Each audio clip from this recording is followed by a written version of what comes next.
And as a beginner in the field of early childhood teacher, it's of utmost significant for me to understand the intricacy how children develop and learn the things for different in a different way. I will focus on two approaches, theories of framework.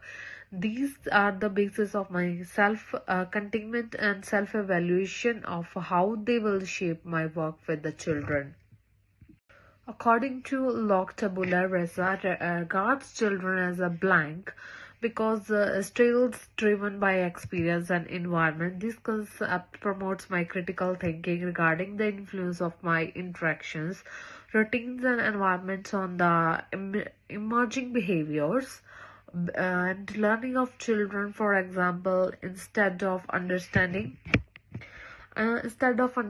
defense, when a child expresses his or her frustration, I would take into the account like the environment, try to like social factors that may have triggered feelings, and use a calm reasoning process to direct them, which is the approach proposed by Locke. According to the theory of social content by the Locke, behavior is a factor that is determined and not inherited. Combining combining the Rigomilla approach, I also perceive children as competent, curious, and capable learners. Children's are creative knowledge in process of interaction and playing and exploring. It strengthened my idea to listen to children and establish conditions in which they can develop.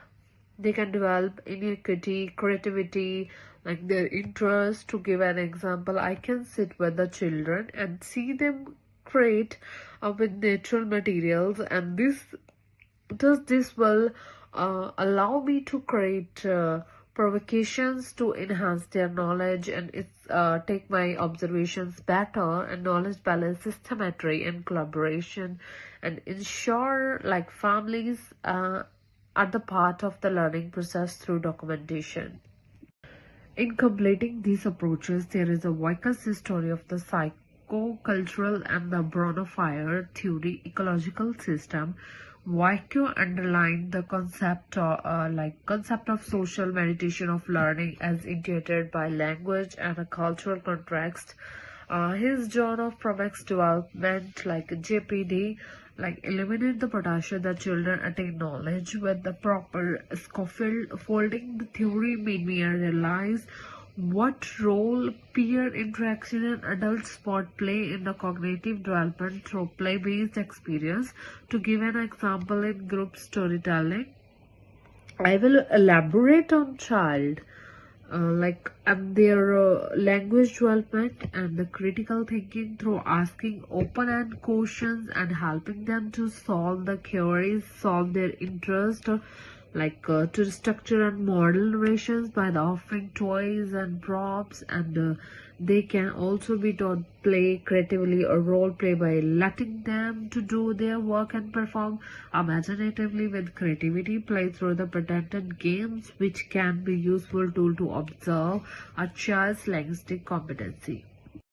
According to the theory by Bronofire, children grow in the independent system because, like family, school, and culture, this model motivates me to reflect on the influence of external factors in children, such as the expectations that are placed on them due to their families, and such expected placed on due to their families of their values that society. An example, I'm going to the implement cultural stories and use native language my curriculums to reinforce identity of children and promote inclusively education.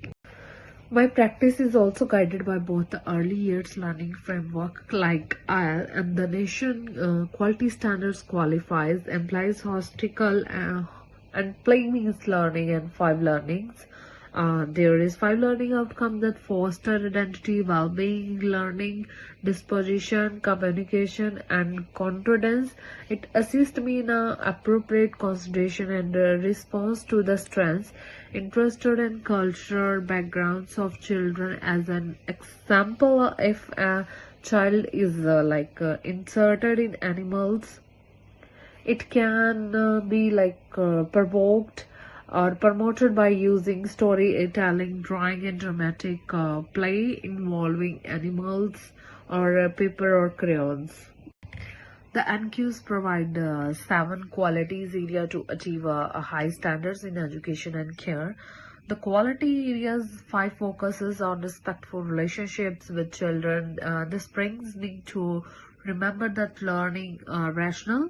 I would like to establish a safe and welcoming classroom like ambience that listen to the children and their voices. The listening pedagogy ideology views the young children as active and powerful agents in their learning and development. The IL principle of respectful learning is relationship and NQS qualify area 5 responses, and respectful relationships help to determine the ways by which I develop child agency, cultural responsives, and relational and inclusive learning environments.